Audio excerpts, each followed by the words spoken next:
Olá, pessoal, tudo bem? Estamos aqui no JP Podcast com um convidado que vai trazer muita novidade, vai contribuir bastante com sua experiência, com o seu trabalho.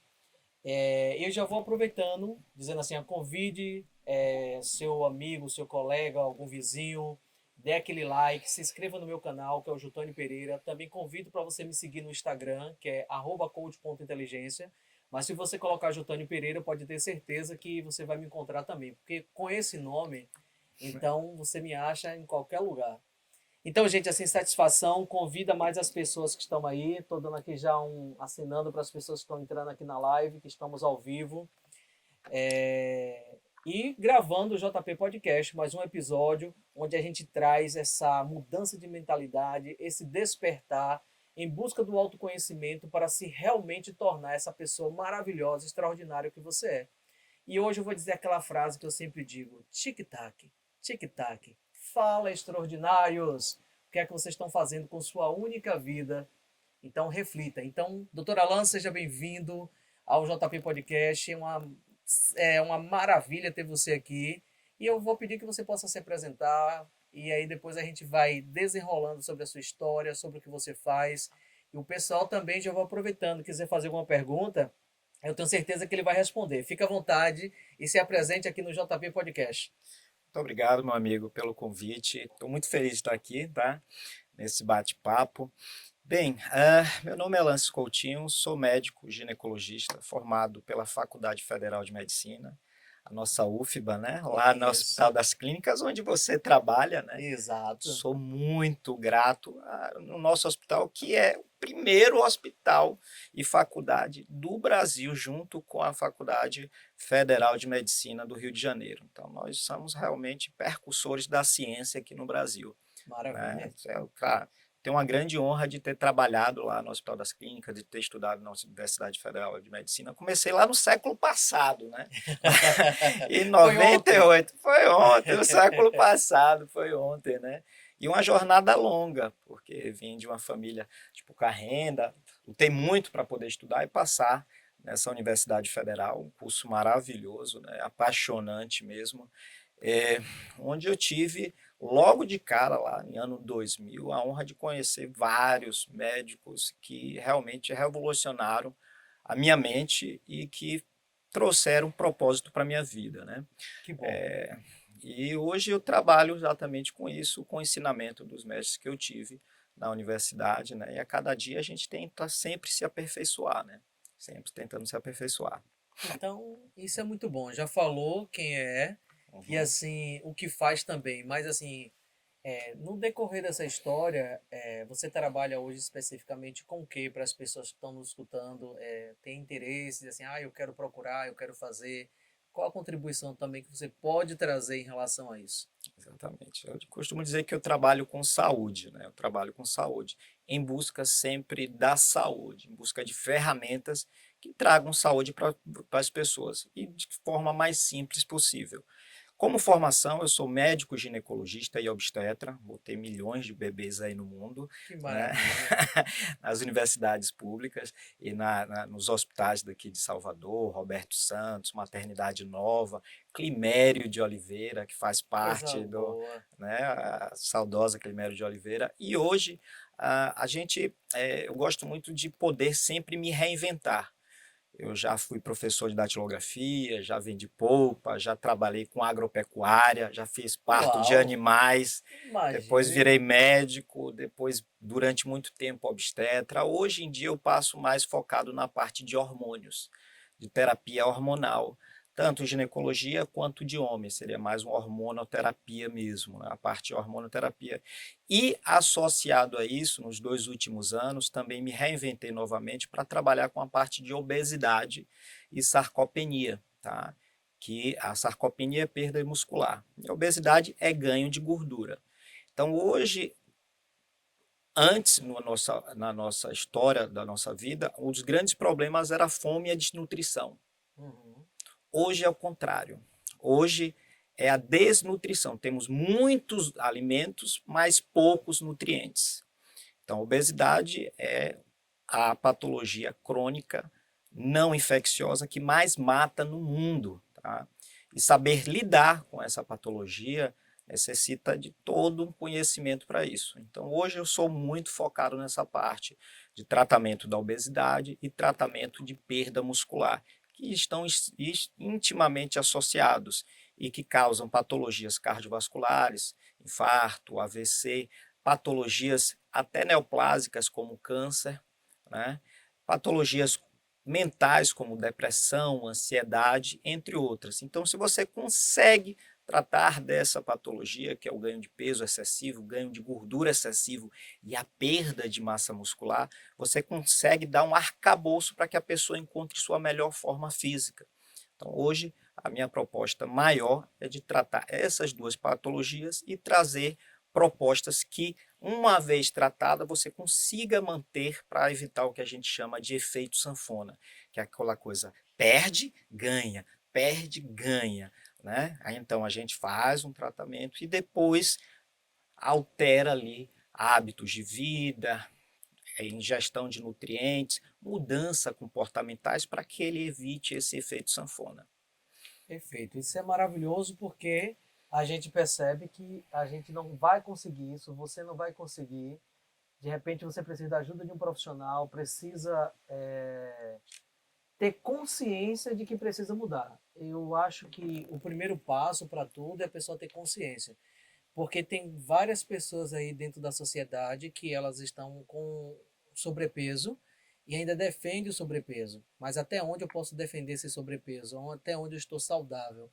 Será que isso, no decorrer de um período, eu não estou acarretando a parte do plantar dos pés, articulações, joelho, coluna e tantas outras coisas, tirando tudo que você já falou da parte cardiovascular, entre outras, a parte hormonal? Então, a pessoa está defendendo algo que ela acredita, mas será que cientificamente ela está correta? Ou ela tem noção do perigo que, posso dizer, seria um problema de saúde pública?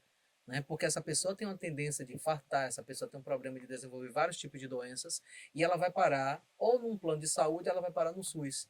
E quem é que vai assumir essa responsabilidade? Então, ela precisaria ter essa noção e ter essa consciência para dizer assim, eu preciso mudar e procurar um profissional para fazer uma nova, usar a minha melhor versão. Eu quero ser uma pessoa melhor e quero também viver de forma saudável. O que é que você Exatamente. tem para dizer para a gente em relação a isso que eu trouxe da sociedade, que as pessoas tentam normalizar algo que de repente não é normal? É verdade. Não existe gordo saudável. Ponto. Não existe gordo saudável.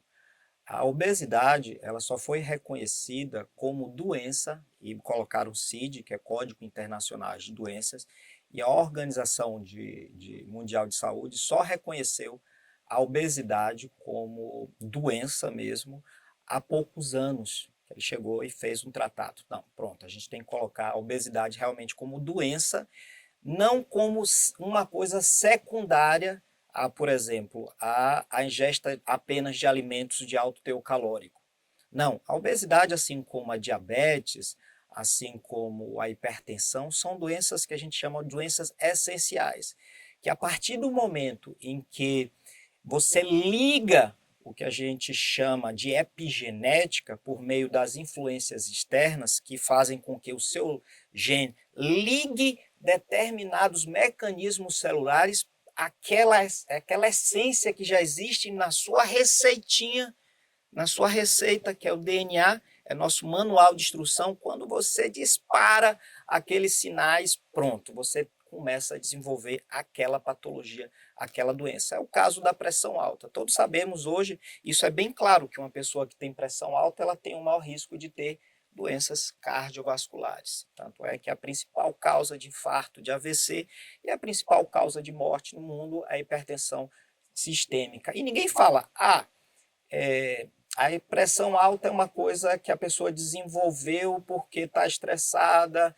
Não, não existe isso. A partir do momento que você desenvolve aquela doença, você leva ela para o resto da vida. Você pode amenizar, perdendo peso, se alimentando adequadamente, dormindo bem, diminuindo fatores de estresse, mas é uma doença. A mesma coisa é a obesidade. Só que durante muitos anos, no imaginário coletivo, até mesmo dos médicos, era de que seria uma coisa secundária e não primordial. Acontece o seguinte, Júlio, na nossa história evolutiva, nós priorizamos alguns genes. Aqueles genes, aquela receitinha de bolo que a nossa genética, que tinha maior probabilidade de sobrevivência, era herdado para os nossos filhos. E antigamente a possibilidade de você se alimentar era muito raro. Era mais fácil você ser alimentado de alguma presa, Exato. de alguma coisa, tá certo, do que você se alimentar. Então, as mulheres ficavam agrupadas ali tratando alimentos, os homens iriam caçar e trazer a caça para casa, e somente durante o dia que eles não comiam meio-dia, não comiam à noite, porque eles estavam caçando. Somente tinham uma, duas refeições e uma pequena quantidade. E quando você come em pequena quantidade, mais ou menos em torno de 900 calorias ali por dia, que era mais ou menos a média que nossos ancestrais comiam, às vezes até muito menos do que isso, você priorizava aquelas pessoas que, ao se alimentar, elas transformavam aquele alimento em quê? Em gordura. Porque a gordura é uma reserva. Então, se você transforma em gordura e você não tem um alimento do outro dia, mas aquele alimento está no seu corpo. Então, seu corpo vai liberar, estocado. Vai estocar e vai liberar para você. Então, aqueles seres humanos que tinham essa receitinha aqui, fazia essa mágica de estocar rapidamente a gordura, passaram isso para os filhos. Só que hoje é diferente. Hoje a gente não caça, hoje a gente vai na geladeira, pega tudo, hoje a gente não descasca, a gente só desenvelopa, entendeu? Então, esse gene se passou, que antes era um benefício, hoje se tornou um malefício. Então, a obesidade já está dentro dos genes, alguns mais, alguns menos. E quando a gente desenvolve a obesidade, pronto, ela vai ter aquela doença para o resto da vida. E isso só foi considerado há pouco tempo. Por isso que é tão difícil muitas pessoas passarem de uma mentalidade. No século passado, a obesidade não era doença. Não era doença. A obesidade era uma condição causada pelo sedentarismo. Não, a obesidade está na nossa genética, desenhado no nosso design. E quando você ativa pela epigenética por meio de uma alimentação extremamente calórica, por sedentarismo, por alguns tipos de bactérias que povoam o nosso intestino, né, que a gente chama de disbiose, quando você consegue ter mais bactérias ruins e menos bactérias boas, você fica desregulado. Tudo isso, esse conjunto faz com que a pessoa tenha obesidade. E hoje a obesidade é certamente um dos problemas mundiais que causam a maior mortalidade no mundo, né? Tá chegando próximo uma outra coisa, que é um veneno que é invisível, que é a poluição do ar. Já foi dados alguns alertas que a poluição que nós temos no ar, tá, chegou a nível de a gente respirar microplásticos. Isso tem um impacto endocrinológico, hormonal, E pro em pulmão, todas as né? E para o pulmão, que ele absorve muito. Vai ficar endurecido, né? Exatamente. Então, é uma outra coisa que é uma epidemia silenciosa, que seria a poluição, tanto das águas quanto do nosso ar, que também tem uma causa direta sobre essa mortalidade cada dia maior, mais casos de câncer, de infertilidade também. Tudo isso está correlacionado. Então, a obesidade não deve ser romantizada. A obesidade é uma coisa inerente dos nossos antepassados que herdamos e que temos que controlar. Controlar como? Cada vez chegando mais aos nossos antepassados, cada vez mais buscando a natureza, cada vez mais melhorando o sono, cada vez mais meditando, cada vez mais saindo para desafios em que você consiga, nesse desafio, manter a calma, a tranquilidade. Então, essa busca pelos hábitos naturais faz com que a gente tenha uma longevidade saudável e desative esses gatilhos da obesidade.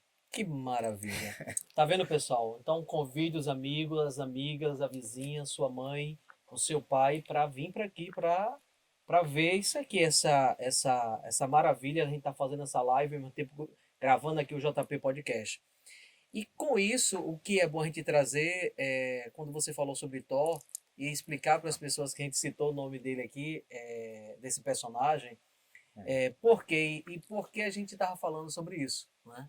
E está interligado com o que você terminou de falar agora. Isso. O pessoal, Thor é aquele ator, o lourão, né? O Nord, do Deus do Trovão, né? Isso. Eu sou fã das histórias da Marvel, porque meu pai, ele trabalhava no setor público, no antigo INSS, que hoje é o SUS. Eu sei. SUS, eu sou fã do SUS. Tem seus defeitos, mas o SUS, a gente tem sistemas no nosso SUS, como a parte de transplantes, como a parte de vacinas, como a parte de distribuição de medicação para pessoas com AIDS, que dá show no mundo todo.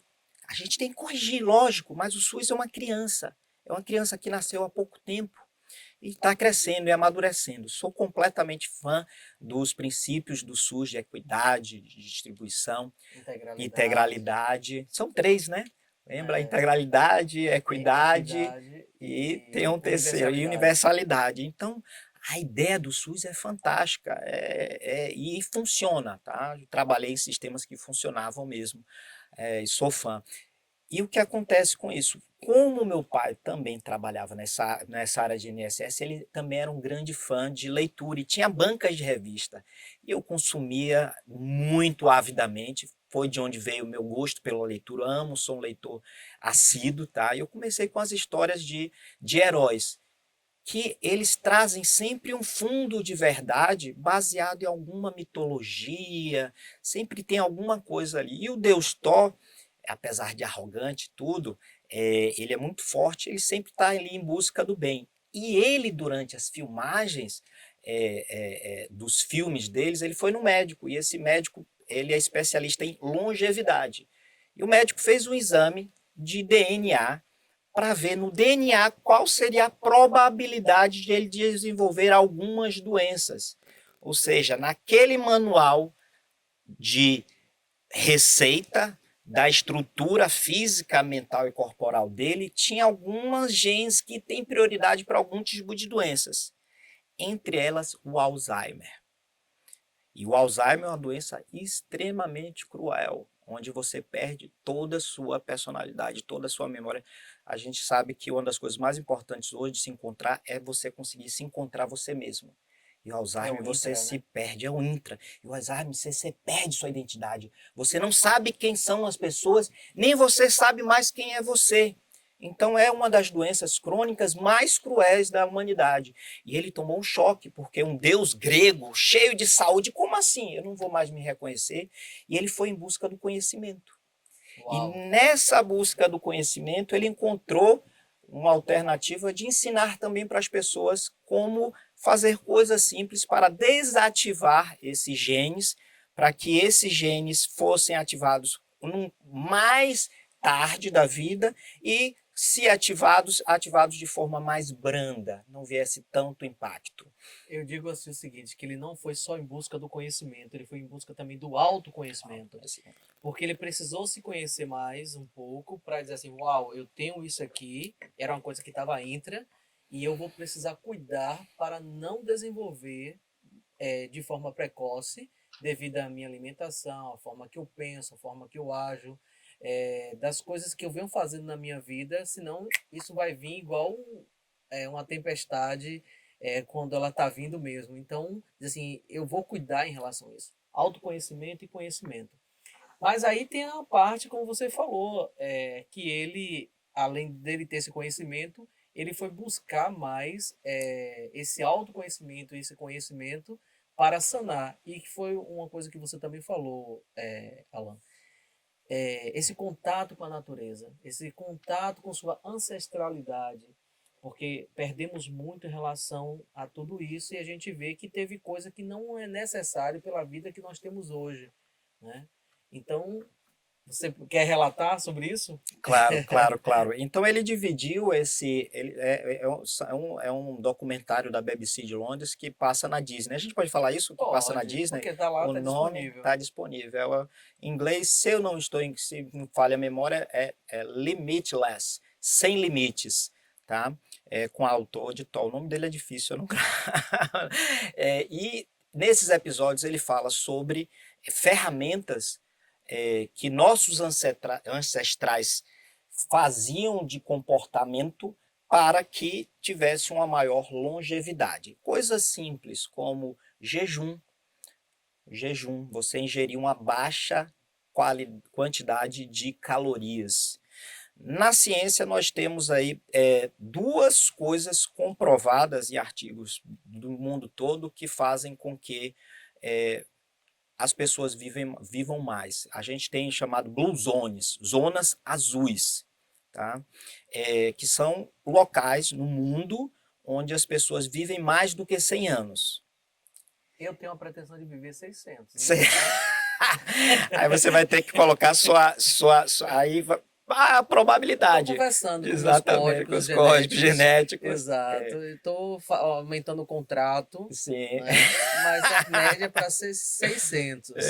A gente vai ter que transferir. Vou ter que ajustar algumas coisas. Vai ter que... Primeiro ajuste é transferir o carbono para o silício. Então. Você vai transferir seu corpo do carbono para o silício, que é uma das probabilidades. Para chegar a 600 ou mais. Exato. E a pesquisa para isso. No mundo todo, pessoas como Bill Gates, como Elon Musk, eles investem bilhões em buscar viver mais, né? Os caras desses, eles têm dinheiro, eles querem viver mais, eles querem esse contrato também. Aproveitando, então, já que você disse, para a gente não perder, que você vai continuar sobre Thor. Isso.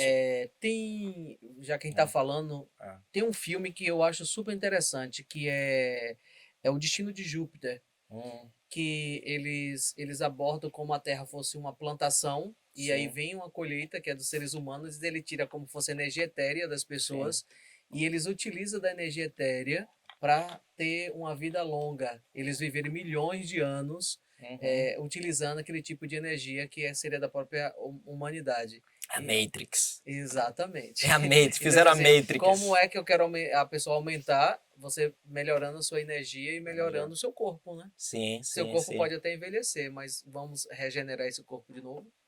E aí você vai conseguir viver mais. Exatamente.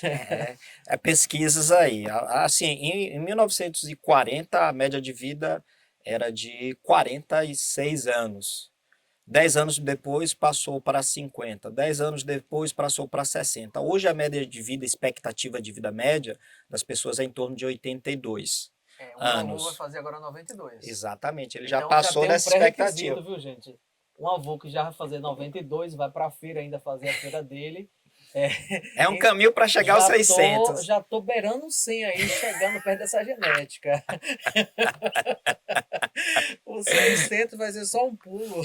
Vamos fazer um acordo aqui para o nosso centenário comemorar? Aê! Voltando para a história de Thor. Isso. Então aí no primeiro capítulo ele falou essa questão do jejum, né? E no jejum é interessante. Atualmente a gente não tem nada na ciência que comprova que seres humanos façam alguma coisa para aumentar a expectativa. A gente tem como aumentar a expectativa de vida, mas não o limite de vida. Nós temos um limite de vida. Então a gente não sabe nada. Em seres unicelulares, a gente sabe que a restrição calórica consegue aumentar a expectativa de vida. Então o jejum é uma das ferramentas para a gente aumentar a expectativa de vida, mas o jejum em seres humanos não consegue aumentar a longevidade. Nossa programação, que a gente chama de autoprogramação para o fim, né? Mas temos como aumentar o tempo para chegar ao fim e chegar no fim com menos doenças. E uma dessas histórias é o resgate à natureza, tá? Durante centenas de milhares de anos, na nossa evolução, na nossa vida, nós estávamos em contato direto com a natureza. E quando você faz contato direto com a natureza, você acaba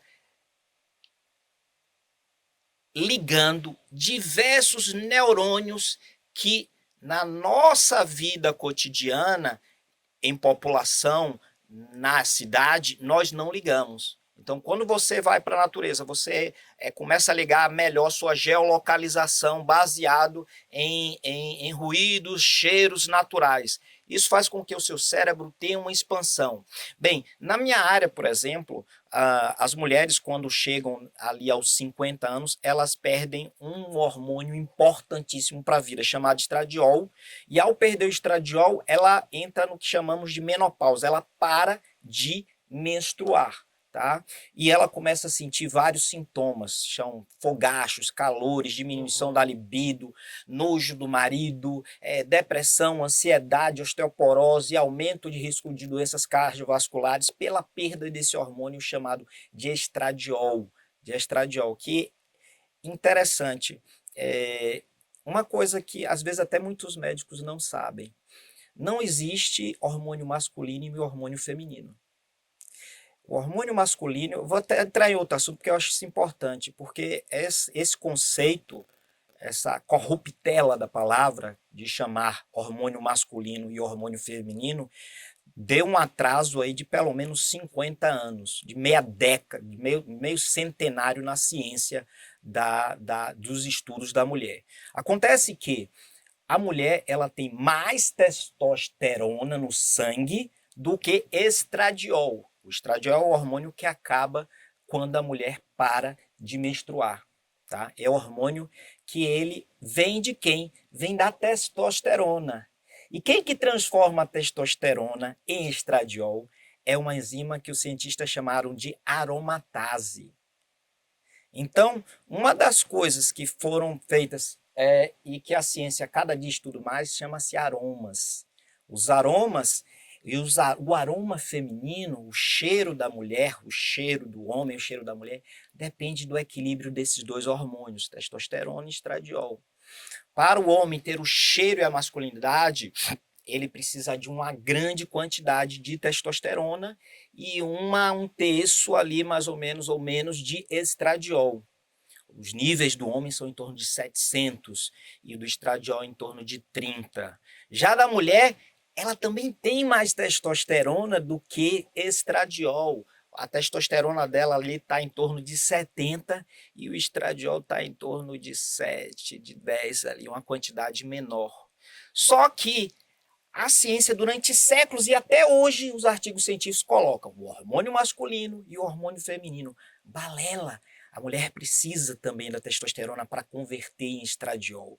E quando ela perde o estradiol, ela começa a ficar inflamada, ela começa a perder o cheiro de fêmea dela e ela perde a atratividade. Então, quando o macho chega ali perto dela, ela não consegue sentir aquele cheiro de fêmea, então ele não se sente tão atraído. E isso causa um impacto social grande para ela, além de diminuir o sistema imunológico dela, diminuir a proteção cardiovascular dela.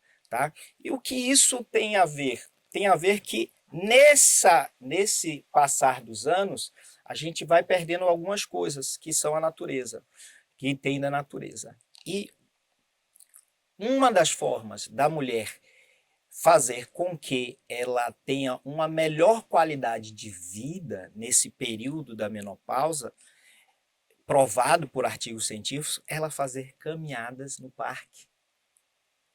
Mulher fica próximo da natureza. Fica próximo da natureza. O que é que acontece? Basicamente, quando ela vai fazer uma caminhada no parque, no bosque, ela começa a ativar genes da natureza, de histórica dela, que começa a trazer para ela uma paz interna, fazendo com que ela tenha menos sintomas, que ela ative o sistema imunológico dela, que ela ative o sistema cardiovascular dela. Então, é uma das coisas que tem impacto até na produção dos hormônios dela. Então, essa volta à natureza causa impactos em todos os aspectos da nossa vida. E no Thor, voltando novamente para o Thor, o que é que ele faz? Pegam ele, pessoal, aí o que é que faz para ele voltar à natureza? Chegam com ele, pegam o helicóptero e pousam lá no meio da floresta. Aí falam, ó, você tá vendo aquele lugar ali? Aquele lugar é o morro onde você vai ter que chegar. Você vai ter que vencer todo isso aqui, sem mapa, sem celular. Aí na hora que fala, sem celular, aí passa então aí o celular. Aí ele pega um celular assim e bota. Não, todos. Aí ele vai lá no outro bolso, pega outro. Vai lá e pega outro, tal, não sei o quê. Fala, pô, é mesmo, sem geolocalização. Então ele só precisou do instinto dele. Ele foi junto com um amigo para atravessar aquela floresta e chegar naquele ponto, fazendo com que ele tivesse várias adversidades que todos os antepassados dele tiveram durante centenas de milhares de anos, e nisso a gente ativa o que a gente chama de epigenética. Isso faz com que os nossos genes, que fazem com que a gente se defenda de toda a natureza e faz com que a gente se fortaleça, voltem a funcionar novamente. Voltem a funcionar novamente. E isso impede que se desenvolva o Alzheimer. Então, essa é uma das ferramentas utilizadas. Simples, simples, mas que deixamos de fazer, tá? Maravilha. Com esse meu convidado dá pra gente falar muita coisa, viu, gente? Que maravilha, isso é muito bom. Só que tem uma coisa assim Sim, interessante que você trouxe. Eu vou abordar aqui pra gente enfatizar. Talvez a gente não, certo. não fale tanto, mas é só uma coisa Vamos. que eu achei interessante. É, Quando a gente fala do SUS, eu vejo o Vamos. SUS, como você falou muito bem em relação ao SUS, e eu Uhum, também concordo. É isso aí.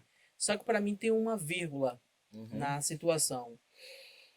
Nossos políticos, eles uhum, não conhecem nem sobre esse próprio programa. E uhum, por não conhecer, eles colocam pessoas como secretários, secretários de saúde e tantos outros também que acabam não conhecendo. E aí a gente acaba não utilizando de uma forma como deveria utilizar o SUS. uhum, Diz assim, o que é que a pessoa sabe sobre descentralização? O interior da Bahia, por exemplo, como é que lida com tais situações, com as pactuações, com a falta nos municípios? Como é que está a situação das AIHs em cada hospital? É, Aquele valor que é pago pelo diagnóstico, vale realmente a pena manter ainda um hospital em tais condições?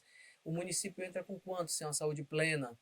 Aí eu vou para um outro patamar. Como é que está a atenção básica? Como é que está a questão da saúde da família?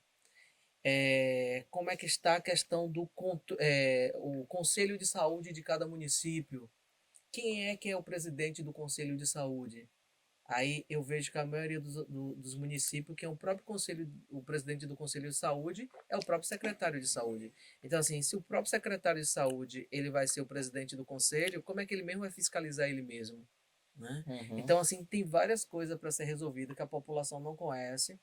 A população não sabe em relação à situação das conferências de saúde, que também é outra coisa importante e faz parte. E onde foi que tudo começou, né? Há muitos anos atrás, na década de 80. uhum, Então, como é que eu preciso adentrar para algo que eu conheço? Eu, por trabalhar também na área de saúde, na área da enfermagem, e principalmente trabalhando no interior, as pessoas vivem, comem tudo, fazem tudo, nunca se preocupou com o pai e com a mãe, mas na hora que adoece, você leva para o hospital e quer que resolva o problema. Você quer que transfere, quer que faça uma tomografia. Mas será que aquilo, naquele momento, vai resolver o problema da sua mãe, do seu pai, que veio comendo tudo uma vida inteira, que veio sem se cuidar uma vida inteira?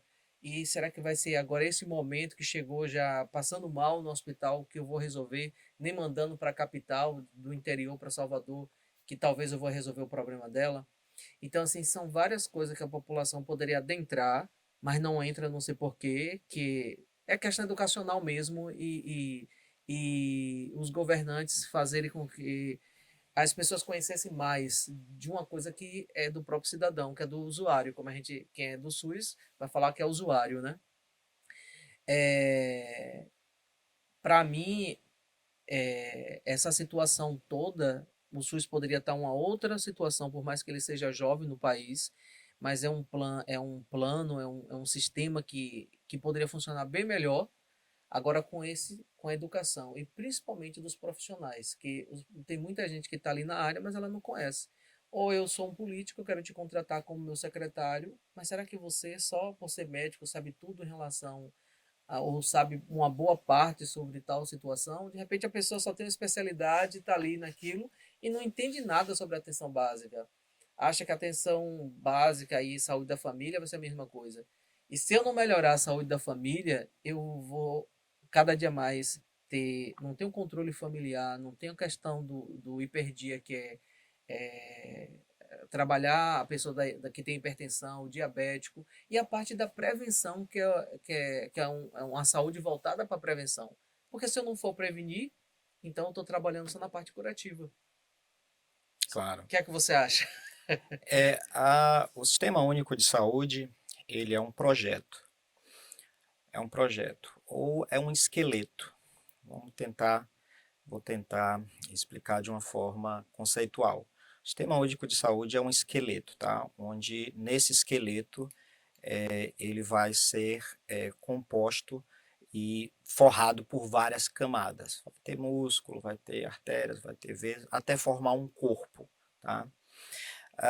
E assim, cada peça desse corpo, cada peça, cada célula que vai formar esse esqueleto, transformando num algo que, numa vida, né? Que o SUS ele é um plano, é uma ideologia que não existe, só existe na cabeça de nós seres humanos, que nós acreditamos que o SUS existe. O SUS ele é apenas uma estrutura em que se nós tivemos uma ideia e fizemos ali essa ideia funcionar. E para essa ideia funcionar, ela tem que ter peças perfeitas, peças boas, tá certo? E claro, acho que em primeiro lugar, para que o SUS funcione, ele precisa que o que constitui o SUS seja educado, que são as pessoas, tá? Então, se você consegue educar as pessoas desde a primeira terna infância até a juventude e maturidade, você vai fazer pessoas críticas que não irão aceitar a corrupção, que não irão aceitar se corromperem, tá? Então, o SUS é formado de pessoas e as pessoas são, felizmente, corruptas. Essa é a natureza de farinha pouca, meu Pirão primeiro. pirão primeiro. Então, uma das coisas de políticas que eu não me aprofundo muito, mas eu gosto mais da ciência, mas eu entendo o seguinte, quando um dos nossos presidentes, que era o sociólogo Fernando Henrique Cardoso, entrou na presidência do nosso país, eu imaginei que aquele cérebro iria atuar de forma muito capacitante na nossa educação de base, de formação e de conclusão. E isso não foi feito. Então, a partir do momento que constituirmos um país continental como o nosso gigante Brasil, com todas essas ferramentas que são todos esses seres humanos educados de forma corretamente, a gente vai ter uma das melhores planos, ideias da humanidade, que é o Sistema Único de Saúde, com os seus projetos de integralidade, universalidade e equidade. Então, a ideia, o abstrato do SUS é apaixonante. Nós só precisamos compor todo o corpo e a gente só vai conseguir compor esse corpo pela base, que são nossas crianças, que são nossos adolescentes. Enquanto nossas crianças e nossos adolescentes não se tornarem pessoas maduras, com criatividade, com capacidade de autocrítica e de crítica, nós não teremos a gente vai estar tentando sempre construir uma casa pelo teto. Então, se a gente falar de políticos para construir o SUS, a gente vai querer construir a casa pelo teto. Então, a gente tem que construir a casa pela base, pelo alicerce. O alicerce é a nossa juventude, o alicerce são nossas crianças, nossos adolescentes. É isso que a gente tem que trabalhar para que qualquer sistema funcione. Se você trabalhar o alicerce, os tijolinhos, certamente a gente terá um sistema de único, como é realmente colocado no papel. A gente saiu de saúde para política, né, cara? Mas tem tudo a ver. Podcast é isso, é bater papo, é a gente discutir um assunto que é interessante, porque isso também é muito bom, porque, como você falou, todos nós somos usuários do SUS. Todos nós. Então, assim, talvez a pessoa assim, não, eu não utilizo o SUS por ter o meu plano de saúde, mas você utiliza o tempo inteiro o SUS. O tempo todo. Tempo todo, que a gente nem precisa citar aqui, que a gente vai voltar para outros assuntos. Isso. Em toda a sua história, já que eu vejo você uma pessoa que estuda bastante, tem muito conhecimento, qual foi algo que aconteceu que foi assim impactante na sua vida, que foi a válvula para você ser essa pessoa que você é hoje? Bem, assim, profissionalmente, eu tive a oportunidade de me encontrar com grandes mentes que revolucionaram a humanidade, tá? E uma dessas mentes é o professor Elcimar Coutinho, né? Eu sou Alan Coutinho, mas não sou parente dele, Eu né? achava, até pelo nome parece. Pelo nome, faço ginecologia, fiquei do lado dele durante anos, tá? Mas um gênio da Uma referência, humanidade, né, uma para a humanidade. referência para a referência da humanidade. É. Uma pessoa polêmica, com várias polêmicas, Tinha porque que ser, né? tinha que ser, né? Porque tem que entender todo um contexto no qual ele viveu e no qual ele revolucionou várias coisas. Hoje eu atuo com um dos meus propósitos de vida é trazer uma coisa simples, uma ideia simples, muito simples e extremamente genial dele, que é a reposição hormonal fisiológica contínua, tá? Por meio de hormônios fisiológicos naturais em quantidades naturais. Um dos impactos maiores que nós temos durante o envelhecimento é o desequilíbrio hormonal, com aceleração de hormônios ou desaceleração de outros hormônios. E um desses hormônios, como a minha área principal, eu atuo com homens e com mulheres, com reposição de testosterona para homens e reposição de testosterona estradiol para mulheres, tá? E uma das invenções do Dr. Elcimar Coutinho, tá, foi um implante hormonal, que é um tubinho de silicone, será que eu posso mostrar? Claro. Pode, né? Tá. Deixa eu pegar aqui. É um tubinho de silicone, é uma ideia extremamente simples. Os gênios são simples, né? Por exemplo, Legião Urbana. Legião Urbana, o Renato Russo só queria 3 notas nas músicas dele. E tirou aquelas músicas fantásticas com 3 notas apenas. E ele. Então, às vezes, as coisas simples são as coisas mais importantes. Como ir para a natureza é uma coisa importante. O óbvio precisa ser dito. O óbvio precisa ser dito, tá? Então, aí basicamente várias ideias foram feitas pelo professor Elcimar. Eu conheci ele no ano de 2000 exatamente, quando assisti uma palestra dele. Ele falava coisas incríveis. Ele falava que a mulher, a menstruação era uma sangria inútil. Ele falava que a reposição dava qualidade de vida, mantinha os casamentos, fazia a mulher ser ativa e ganhar uma longevidade. E um dos inventos dele foi esse aqui, esse tubinho, parece um palitinho, tá vendo? Ele é um palitinho, basicamente ele é um palitinho móvel, né? Ele é elástico, tá certo? E que dentro dele tem ou estradiol ou testosterona. Bota-se estradiol e testosterona. Esse aqui coloca debaixo da pele. Geralmente a gente coloca embaixo da pele na nádega. Então é como se fosse o ovário, ele produz, claro, o ovário ele produz estradiol. Então quando a mulher de silicone. E ele é como se fosse uma carga de caneta. Mas deixa eu uma perguntar, carga de quando caneta. fica na pele, mantém isso aqui, durante essa um ano. ou fica só essa parte que está dentro? A parte que dá dentro vai saindo. Ele é como se fosse um vaso sanguíneo, onde ele vai liberando a substância gradualmente em pequenas quantidades durante um ano, durante 6 meses a um ano. Então ele vai liberando. Então ele simula uma coisa que nós cientistas estamos buscando, que é aumentar a longevidade do ovário, fazer com que o ovário ele consiga, mostra pessoal, ele consiga ficar mais tempo.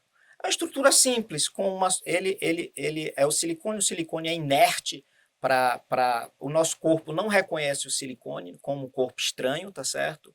Então, e dentro dele tem exatamente a substância que a nossa natureza produz, que é o estradiol. É como se eu pegasse um ovário que parou de funcionar e botasse o ovário aqui debaixo da pele. Hoje em dia existem várias pesquisas para fazer com que você tire um pedacinho do ovário, deixe congelado o ovário, aí quando a mulher parar de ovular, pega aquele ovário congelado dela mesmo e coloca nela.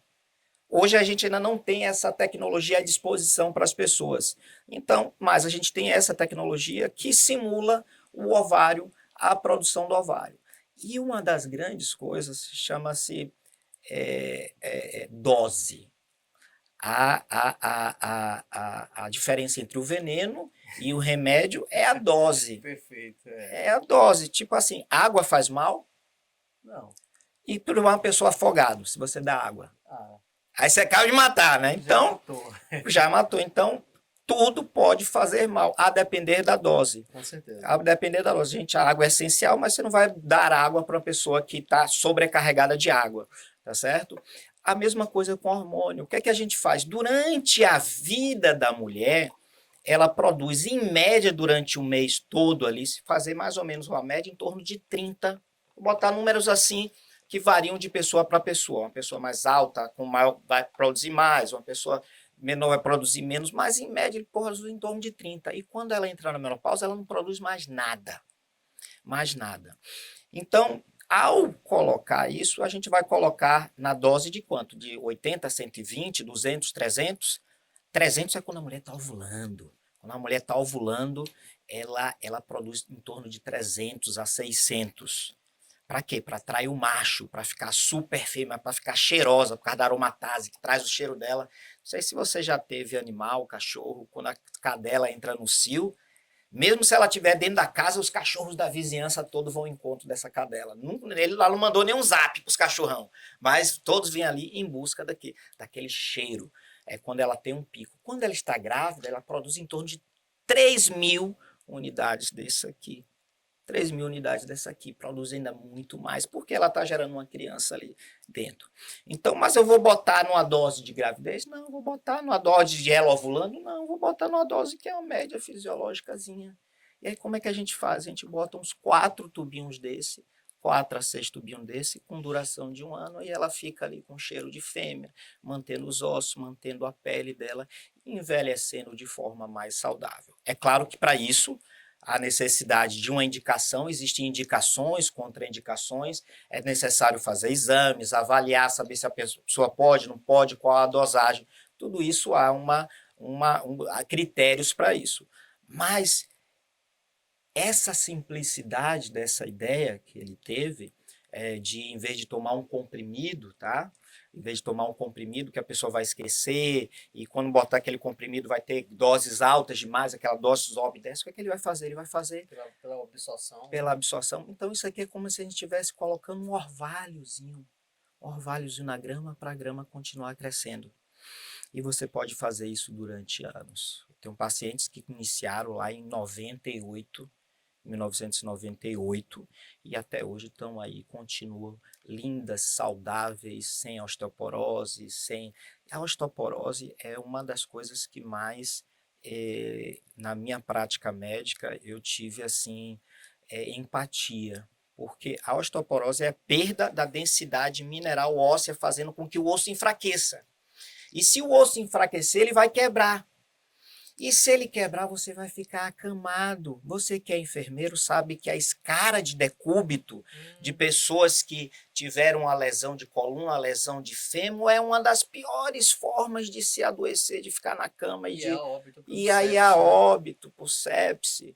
É uma história terrível. Eu trabalhei em ambulâncias e eu tinha que dar assistência para essas mulheres que não fizeram a Já reposição trabalhei também com essa hormonal parte de lesão por pressão. E eu sei crônica. muito bem. Exatamente, você evita isso, você E já evita isso. vi mulheres ir a óbito porque caiu, quebrou o fêmur, como homens também. Como homens também. Isso. Como homens também. O homem pela falta da testosterona. Exato. Pela falta Caiu, da testosterona. ou de repente, dependendo da idade do paciente, do usuário, quando a gente fala do SUS, de você estar no interior, de você passar a regulação e pela idade aquela pessoa vai ficando na espera porque tem outras pessoas, outras demandas mais urgentes.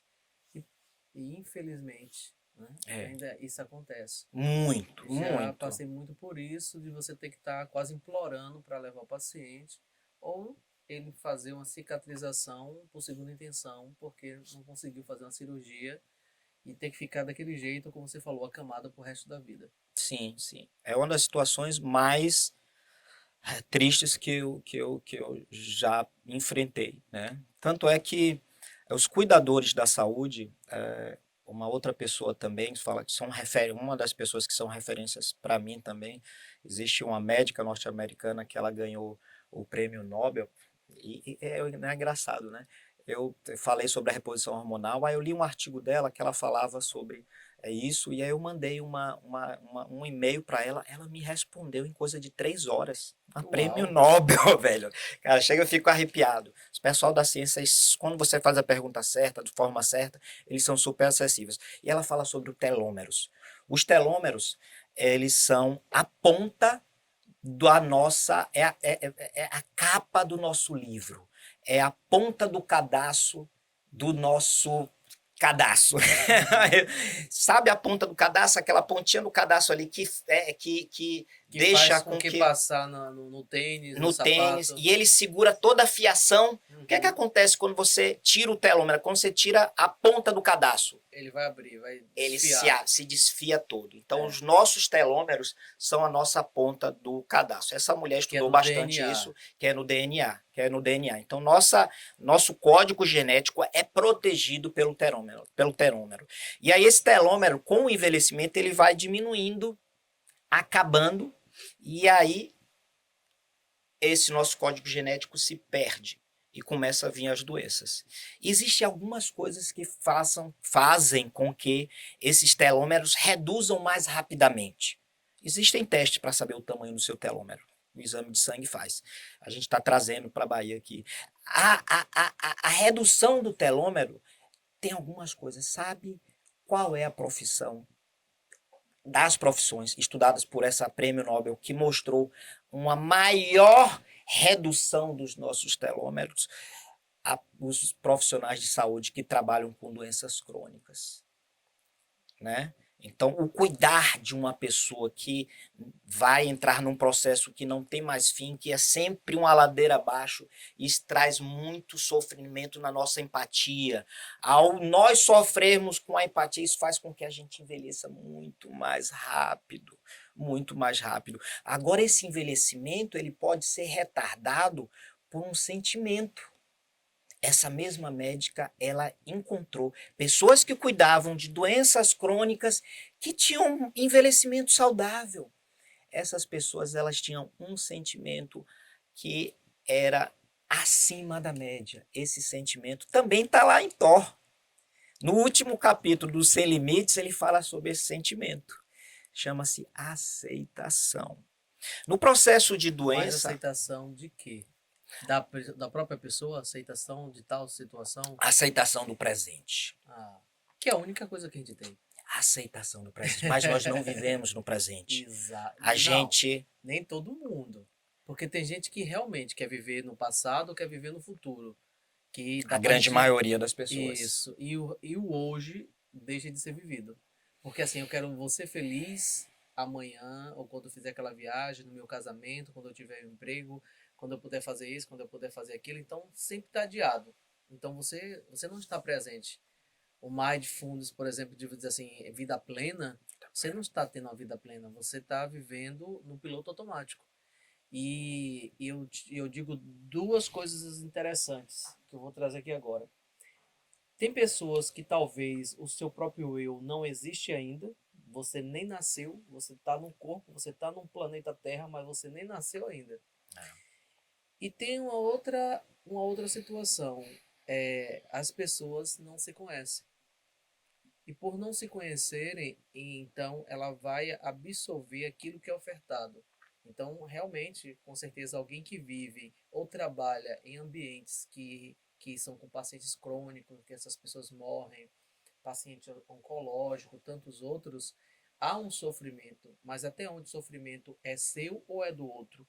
Você vai absorver isso ou você vai realmente viver o seu presente, o seu agora? Entender que ali é um trabalho e que você precisa se envolver, mas até onde você vai se envolver, sabendo que é seu trabalho, que você é um personagem. Todos nós somos um personagem. Né? Então, Uhum. assim, é baseado em Jung, né? Um gênio. Exato. Mas vivemos um personagem. Porque eu sempre digo, né? Até a minha esposa, ela se assusta. Se estiver me escutando, você vai saber. Eu falo assim, eu não sou Jutânio. Ah, Como? Eu sou Jutânio. hum, Eu estou Jutânio. Eu não hum, sou Jutânio. sim. Né? Eu estou Jutânio. Aí você pergunta, poxa, como é que você não é? Você está. É um corpo que daqui a um tempo vai, depois dos 600 anos, eu acho que vou deixar ele entrar em putrefação, certo? E eu vou viver outros momentos. A vida vai continuar porque existe uma energia, existe uma consciência, né? Então, como é que eu vou lidar com essa situação?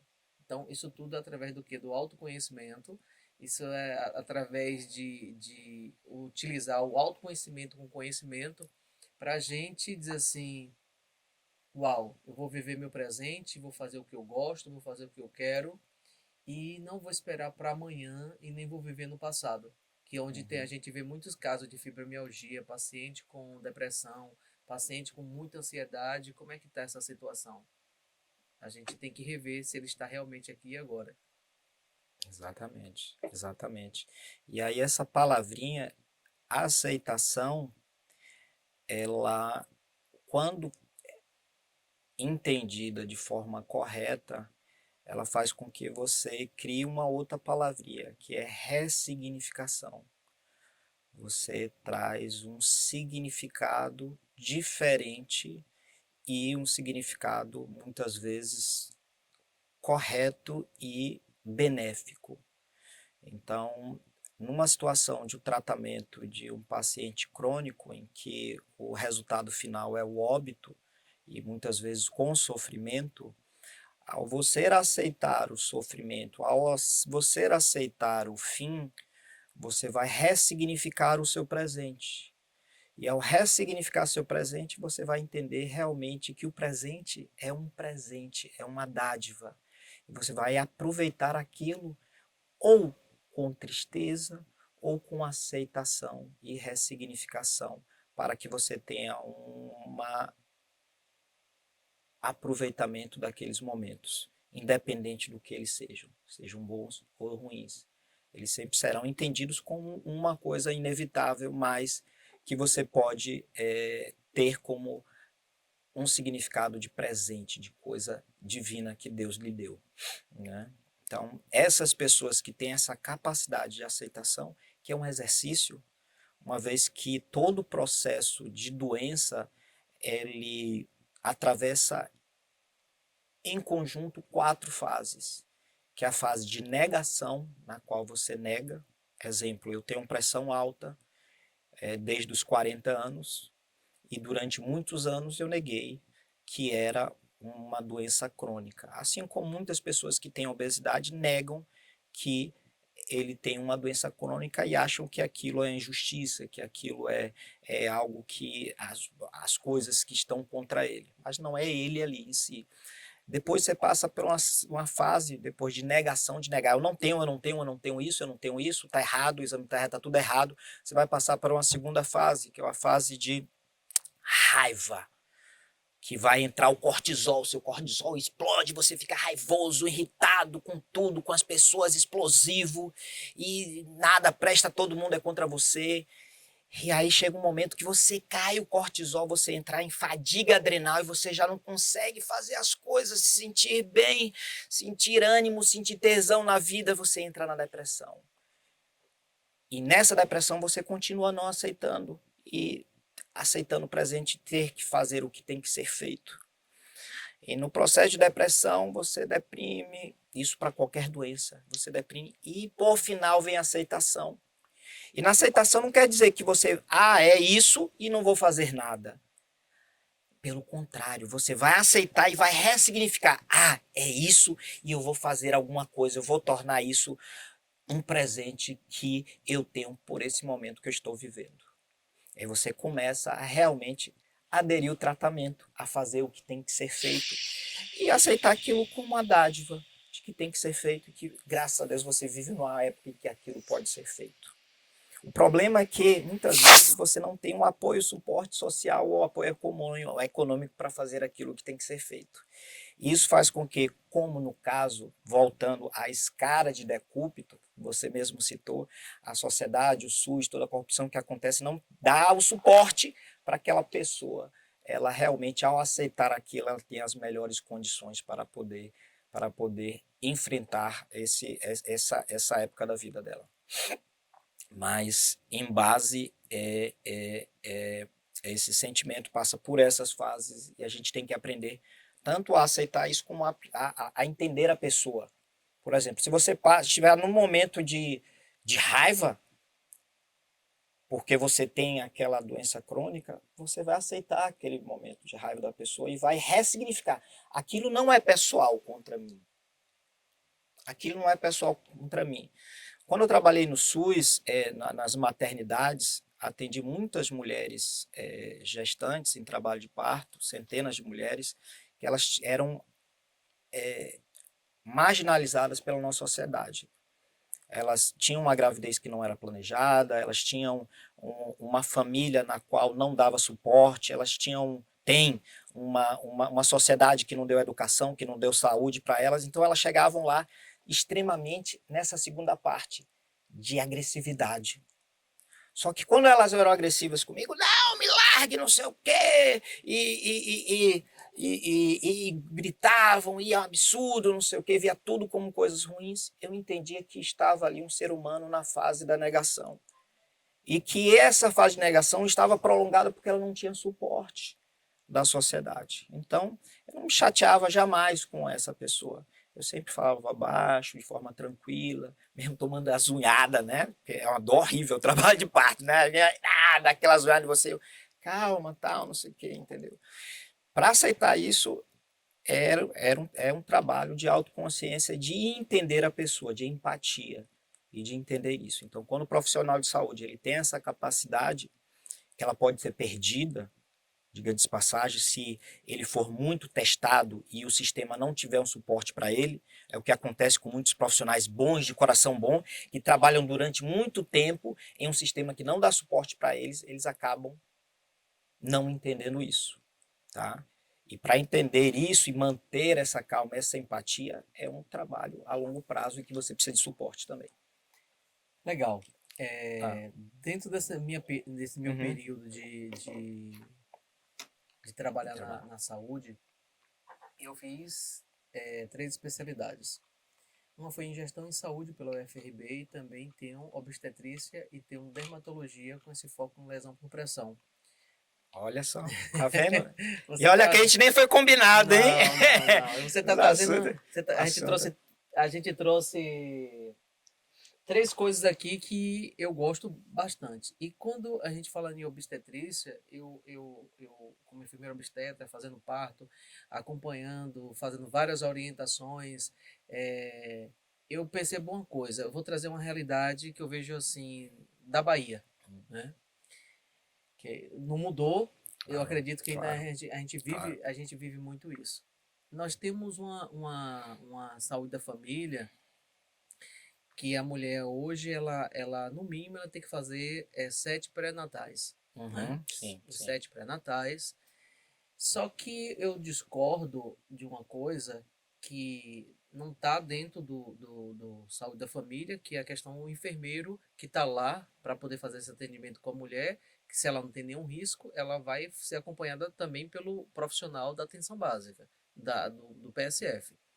Aí, assim, ele não tem uma especialidade sobre isso, porque eu acho que a especialidade ia ajudar ele trabalhar melhor essa mulher, entender o que é parto, entender o que é procedimento cirúrgico, né? Uhum, Que de sim, repente a sim, sim, cesariana é um procedimento cirúrgico. sim. Quais são vantagens e desvantagens de fazer uma cesariana? Eu, Uhum, como um profissional da área, eu aposto muito no parto normal. sim, sim. Eu acho muito lindo todos os partos que eu trabalhei no município de Santa Inês, Uhum, e eu tinha. Porque eu fiz a minha especialidade por causa disso. Eu estava lá como coordenador e também estava ali o tempo inteiro. E as mulheres chegavam, a gente saiu de uma gestão, entrou em outra, porque era uhum. questão de política, né? Sim, claro.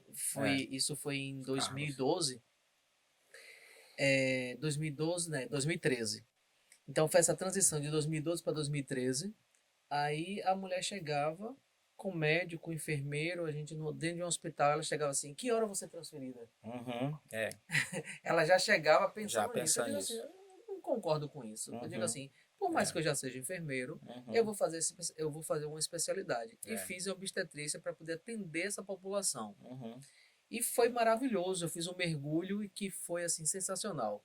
É tanto que Sola, como Uhum. secretário, ele teve lá uma vez pesquisando. A primeira coisa que ele chegou, e assim, demonstra um conhecimento dele, perguntou assim: aqui no hospital tem algum enfermeiro obstetra? A primeira Uhum. pergunta dele, eu digo: Sim. tem sim, sou eu. Uhum. Aí a gente olhando o hospital e mostrando, eu falei para ele: ó, precisando de uma cama PPP. Isso. E não é que ele deu essa cama PPP, Foi. ele mandou essa cama PPP. Ah, tinha bola também. Tinha. Isso, aí foi bola de Bolt, eu Boa, tinha bola de Bolt, isso. cavalinho. Cavalinho. é, Ah, a gestante, ela tinha o acompanhante, que eu sempre é. apostei no Sim, acompanhante sim, sim. para essa gestante, nesse É. momento do parto. Acompanhava todo o parto, do início até o final, com Sim. partograma, que é uma coisa Isso. que as pessoas têm hora que Ferramenta. não fazem, o É. partograma, até para a gente poder estar avaliando. Claro. E, De e chegou um ferramenta. ponto que as mulheres todas queriam parir comigo, com o Jutânio. Uhum. Diz assim, Sim. nossa, eu Sua quero parir com o referência. Jutânio. É. Né? Ali tem uma bola lá que bota a É. gente em cima e faz uma É. massagem, é banho É. quente, É. É. acompanhante ali. Então, eu gostava de acompanhar. Desde o momento que ela adentrava o hospital, que fazia a avaliação, nossa, tem tanto de dilatação, dá para ficar. Não, você vai para casa, orientava, qualquer coisa você vai voltar. Mas não adianta você ficar aqui agora que vai prolongar todo o seu tempo. Se estava vindo todo um acompanhamento do pré-natal. Só que aí eu digo assim, se tivesse um profissional, não estou discriminando o profissional, o colega que está lá, não. Eu É um digo assim, corpo clínico que isso, todos têm que se estar falando a mesma língua. isso, se ele tivesse mais preparado com especialidade para Isso. uma coisa que ele faz, não É. seria uma coisa melhor? Isso. Essa gestante, ela fosse dizer assim, você vai escolher qual tipo de parto você Isso. vai querer.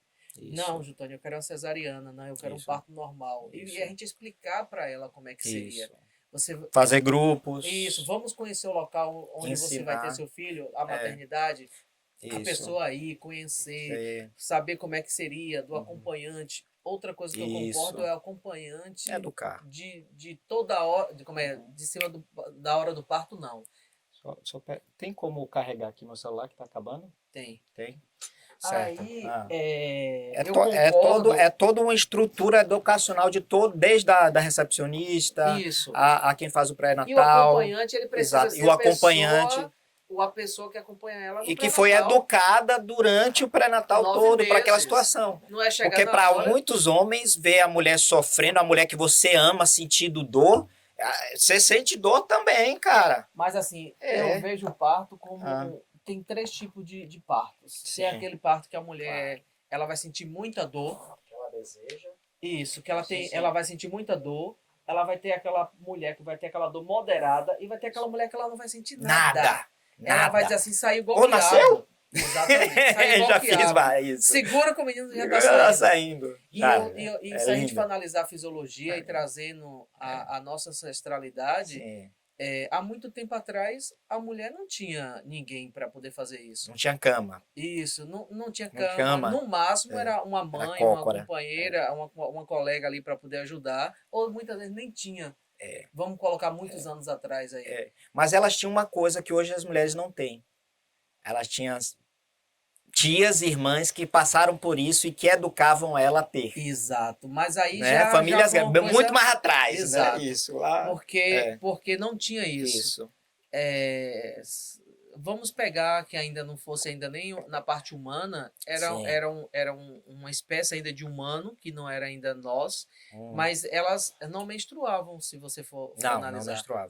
Elas tinham um ciclo que toda vez que entrava no cio, ela precisava engravidava, cruzava e engravidava. Uhum. Tinha um período de amamentação e era Que não, exclusiva, que não e não sangra. ia ovular, Isso. exatamente. E Não no sangra. momento que parava, mais ou menos mais uns 3 meses, pronto, aí voltava a ficar Fica grávida grávida novamente. novamente, e aí depois ia ter o filho, ia amamentar e ficava nesse ciclo. Uhum. E aí eu 16 filhos, não vou 20 chegar a um filhos. ponto de dizer Só assim, conseguia sobreviver até os 40 anos de idade, então não menstruavam mesmo. exato. Era o E, natural, não menstruar. e não quero puxar a história, eu Aham. posso deixar para outro momento, É. falar sobre a primeira mulher que resolveu não querer Engravidar. engravidar e ela vai fazer o quê? Menstruar. Uhum. E se ela menstrua, ela vai ser expulsa da tribo. Se ela é expulsa da tribo, ela vai viver sozinha. E se ela vai Uhum. viver sozinha, ela vai se tornar a famosa bruxa, né? Sim, sim, Ana sim, Luísa sim. morava sozinha Sim, numa uma cabana, não cabana. tinha o gato como. Não tinha o cachorro, Não mas tinha tinha o cachorro, tinha um gato. gato para proteger dos ratos, das Não, baratas. não saía durante o dia porque ela Ia poderia encontrar algum caçador, alguma coisa, então ela saía mais à à noite. noite. A Lu era a principal que ajudava ela. Inclusive, a mulher é lunática, Então, porque ela menstrua a cada 28 dias. e você não E a podia lua, a gente encontrar tem uma com lua a ela. cada 28 dias. É a Ex- natureza, a cada Isso, 28 dias a mulher ovula, e a cada 28 dias é um ciclo lunar. A exatamente. menstruação é um ciclo E lunar. você não podia encontrar com essa mulher que foi expulsa da tribo porque ela tinha menstruava e ela ia ter TPM. Encontrar Uhum. a bruxa naquele momento não era bom. A bruxa, estou pronta para matar. Eu vou matar aquele. Caia fora porque ela não estava no bom momento. E é onde vai descobrir, sabe, o que é a parte da fitoterapia, tantas Sim, outras que foi as utilizar ervas. as ervas, porque ela Isso, para precisava sobreviver. As que não isso. morriam, né? Uhum, sim. As que não morriam. Então, gente, é uma longa Nossas história, primeiras dá pra gente colônias. trabalhar isso em outro momento, Show de que a bola. gente entender esse percurso da nossa história. O nosso papo tá maravilhoso, esse Isso. podcast de 1 milhão, né? Muito Eu acho conhecimento. que a gente ficava aqui batendo papo a manhã inteira. Sim, sim. Mas assim, hoje, qual a orientação que você daria para uma mulher, para um homem que quer ter uma vida saudável, que ainda não caiu a ficha para ele ou para ela? Ela é aquela pessoa que vive como todo mundo, mas ainda não se descobriu, ela não entendeu que ela precisa fazer por ela, que ninguém pode fazer. Tá, eu tenho um adágio, que é uma oração que eu faço todas as manhãs. Inclusive tem até as canequinhas com esse meu adágio, né? Que eu Legal. roubei a ideia de conceitos básicos. Eu sou um homem que gosto muito de conceito, porque quando o conceito está correto, você age corretamente. Nós somos feitos de pensamentos abstratos em que esses pensamentos se tornam em conceitos, e se aquele conceito está correto, você age corretamente porque você está com a ferramenta correta. Então eu costumo dizer: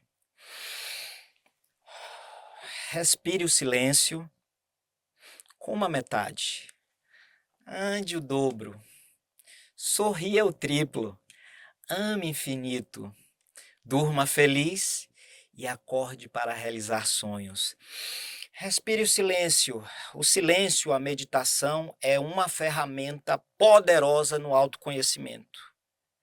Coma metade. A baixa ingestão de calorias é uma ferramenta para a longevidade e uma vida saudável. Ande o dobro. Não precisa de academia, basta você se movimentar todos os dias. O nosso relógio da Apple, ele manda você se levantar depois que você fica mais de 40 minutos sentado. Se levante! Porque se levantar, andar, estar em movimento foi para que toda a vida foi criada. A vida se tornou vida quando ela se movimentou. Então, como a metade, ande o dobro, sorria o triplo, né? A sorriso, a maior busca hoje do homem é a felicidade. Então, sorrir é um ato, uma ferramenta. Quando você busca a felicidade, busca o sorriso, você se autoconstrói, você se desenvolve. Sorriu triplo, ame infinito. O amor é a ferramenta mais poderosa da vida. Toda a vida é feita de amor. E nós, mamíferos, temos desde o nosso nascimento uma grande prova de amor, que é o aleitamento materno. Crianças que amamentaram mais tempo são muito mais saudáveis. Crianças que tiveram o abraço produzem muito mais ocitocina, que é o hormônio do amor.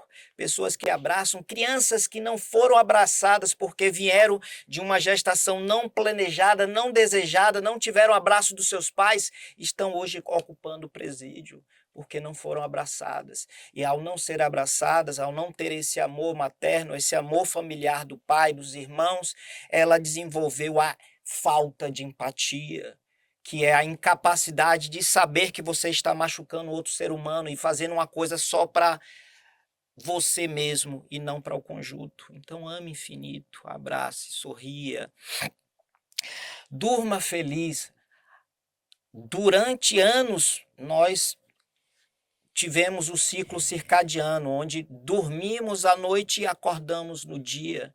Hoje em dia temos a corruptela do celular, da televisão, fazendo com que a gente fique acordado durante a noite e não aproveite o sono adequadamente, porque no meio da noite vai lá e pega o celular, opa, mandaram mensagem para mim, mandaram mensagem para mim, você não dormiu. O sono é uma das formas mais importantes de você manter sua saúde, de manter os nossos telômeros saudáveis. E acorde para realizar sonhos, tenha propósito. Foi o que nós falamos. O propósito é a chave para você conquistar uma melhor vida para você e para quem vive ao seu lado. Para isso, você tem que ter autoconhecimento, para você tem que ter uma saúde, um corpo sã e uma mente sã, para conseguir saber qual é o seu propósito e a cada dia ir em busca daquele propósito. Maravilha. Eu gostei muito, né? Isso aí vou ter que adotar também. Olha, pessoal, adotem porque é muito legal. Eu vejo uma coisa, você falou sobre felicidade e alegria, né? Só que as pessoas, por não se conhecerem, ela não sabe diferenciar o conceito de alegria e de felicidade, né? Uhum. Então, assim, felicidade é uma coisa momentânea de algo e a felicidade é um processo que você tem que se autodescobrir, você tem que buscar essa visão clara de futuro, se autorresponsabilizar para aquilo que você quer, para não ser um barco à deriva no meio do oceano. É, a questão do amor, e tudo se volta para a questão do autoconhecimento. A pessoa que não se conhece, ela também não se ama.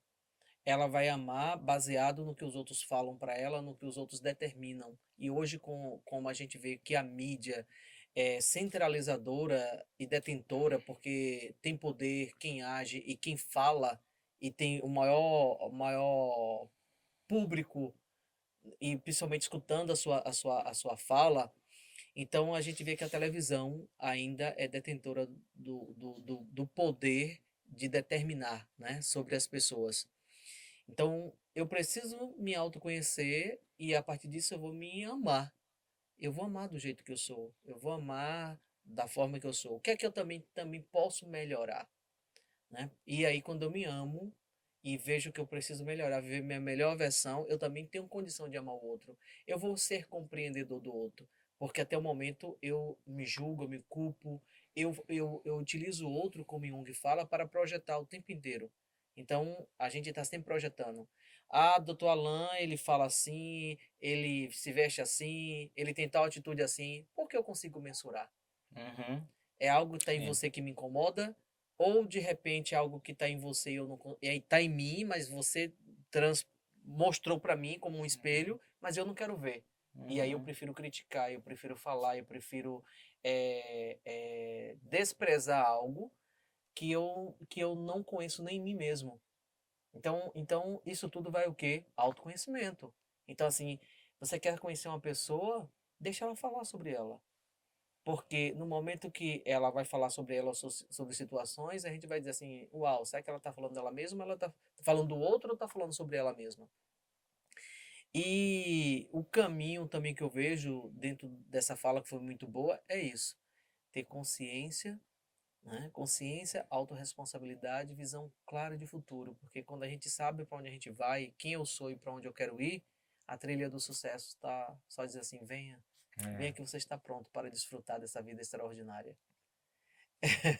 Então, seja bem-vindo ao JP Podcast. Foi uma maravilha ter você aqui. Dizer assim que estamos abertos para um outro podcast com um Sim, tema que a gente pode estar escolhendo. sim. Esperei algumas perguntas. Teve alguma pergunta aí no seu? Deixa eu dar Quem uma quiser olhadinha. perguntar algo para o Dr. Alan, fique à vontade. E eu vou deixar as considerações, não terminou ainda. A gente aqui ainda tem as considerações finais Sim. da sua pessoa. Aham. Eu sei que você já deu essa contribuição aqui em toda a sua fala e nessa última também, orientando as pessoas a comer menos, a caminhar mais, a ser feliz, a amar mais, a dormir mais, né? Então, isso é uma maravilha. Se a gente quer viver e ter qualidade, né? Se não, a gente faz game over no sistema e deixa e É. vai embora. Em buga. A gente Exato. buga, vem um bug do milênio. Vamos deletar e dizer É, assim, ó, eu quero deletar, tô a fim de deletar hoje esse sistema e aí pronto. Mas se não for, então vamos seguir a receita. O que é que você pode deixar como consideração final aí para as pessoas que possa ajudar, contribuir? Deixa também seu telefone, seu contato, onde eu Uhum. possa encontrar esse profissional incrível, que eu vejo que tem muito para contribuir na vida das pessoas. É, bem, assim, eu trabalho, eu sou médico ginecologista, especialista em transformar a vida através da saúde. E essa frase de respire o silêncio como a metade, ande o dobro, sorria o triplo, ame infinito, durma feliz e acorde para realizar sonhos, ela faz parte da base de uma experiência no qual eu tento colocar na vida dos meus pacientes, através da escuta ativa, através do entender, afinal, a gente nasceu com dois ouvidos e uma boca para escutar mais e falar menos. Então, eu costumo dizer que a minha consulta é uma experiência de vida, onde eu vou entrar na vida e tentar colocar esses hábitos saudáveis, determinar o que está certo, o que podemos fazer de melhor para em busca de uma vida mais saudável e transformadora. Eu trabalho atualmente no Núcleo GA, que fica no CEO, Salvador Shopping, dou aulas para médicos na parte de reposição hormonal e com implantes hormonais também.